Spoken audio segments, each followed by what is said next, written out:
வணக்கம் நண்பர்களே. நம்ம மண்ணுலேயும், அதாவது நம்ம தாரமங்கலத்து மண்ணுலேயும் திராட்சை விளையுங்கிறத காட்டுறேன் பாருங்கள். அதாவது நம்ம தாரமங்கலம் பாறைக்கல்லூர் இருக்குது இல்லைங்களா, அங்கே நம்ம நண்பர் ஒருத்தர் இருக்கிறார், அங்கமுத்துன்னு சொல்லி. அதாவது பாறைக்கல்லூர் மாரியம்மனுக்கு பக்கத்துலேயே இருக்கிறாரு. அவர் வீட்டுக்கு நான் ஒரு சமாச்சாரமாக போயிருந்தேன். பார்க்கும்போது பார்த்தா அவங்க வீட்டில் கொத்து கொத்தா பெரிய பெரிய திராட்சை பழம் நிறையா தொங்குனுச்சுங்க. அதை பார்த்த உடனே நம்ம ஊரில் திராட்சை பழமா இல்லை மலை பிரதேசம் குளிர் பிரதேசத்தான திராட்சை இருக்கும்பாங்க.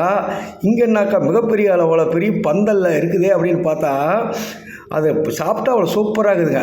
நம்ம மண்ணிலையும் திராட்சை விளையுங்க. நம்ம நண்பர் அங்கமுத்தண்ணே அவங்களுக்கு தெரிஞ்சவங்க ஏதோ உறவினர் வீட்டிலேருந்து ஏதோ ஒரு குச்சி கொடுத்தாங்களாம். அந்த குச்சை வாங்கிட்டு வந்து நட்டு வச்சுருக்கிறார். நட்டு வச்சு ஒரு வருஷம் அந்த செடி வளர்ந்துருக்குதுங்க. அந்த செடி வந்து காய்ச்சி பருவத்துக்கு வர்றதுக்கு ஒரு வருஷம் ஆக மாட்டேங்குது. சரியாக ஒரு வருஷம் ஆகிடுச்சான். ஒரு வருஷம் ஆனதுக்கப்புறம் எங்கே பார்த்தாலும் திராட்சை கொத்தாக இருக்குதுங்க. பாருங்கள், நம்ம நண்பர்கள்லாம் அதை டேஸ்ட் பண்ணி பார்த்துட்டு இருக்கிறாங்க. பிரமாதமாக இருக்குது. ஆக நீங்களும் இட வசதி இருந்தால் இந்த திராட்சை குச்சி வாங்கிட்டு வந்து வச்சு சிறப்பாக நீங்கள் பயிர் பண்ணலாம். நல்ல விளைச்சல் கொடுக்கும், நல்ல மகசூல் நல்லாயிருக்கும். பாருங்கள், திராட்சை டேஸ்ட்டாகுது. நம்ம மண்ணிலையும் திராட்சை வளரும் அப்படிங்கிறத காட்டுறதுக்காக தான் உங்களுக்கு இந்த வீடியோ போட்டிருக்கிறேன். அதாவது மலைப்பிரதேசம் குளிர் பிரதேசம் தான் திராட்சை வளருங்கிறதுல நம்ம மண்ணிலையும் வளரும் அப்படிங்கிறத பார்த்து தெரிஞ்சுக்காக இந்த வீடியோ பகிர்ந்து உங்கள் நண்பர்களுக்கும் சொல்லுங்கள்.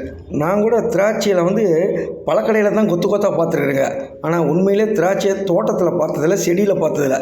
இப்போ ஒரிஜினலாக நேரில் கொத்தான திராட்சையை பார்க்குறேன்.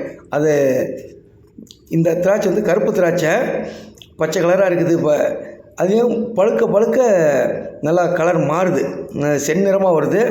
பழுத்த திராட்சை நல்லா டேஸ்ட்டாக இருக்குதுங்க. இது கொஞ்சம் புளிப்பாக இருக்குது. நல்லா பழுத்துருச்சுன்னா டேஸ்ட்டாக இருக்கணும்னு சொல்லிட்டுருக்கிறாங்க. சூப்பராக இருக்குது. அக்கம் பக்கத்தில் இருக்கிறவங்களாம் வந்து அப்பப்போ டேஸ்ட்டு பண்ணுவாங்கள்ட்ட இருக்குது. இவங்களும் கேட்குறவங்களுக்கு கொடுக்குறாங்க. நீங்களும் இந்த மாதிரி திராட்சையை பயிர் பண்ணுங்கள். அதில் பயிர் பண்ணுறதுக்கு வாய்ப்பு இல்லைனா கூட நம்ம வீட்டில் மாடி தோட்டமாக போடுங்க. சூப்பராக நம்ம வீட்லேயும் திராட்சை வளரும்.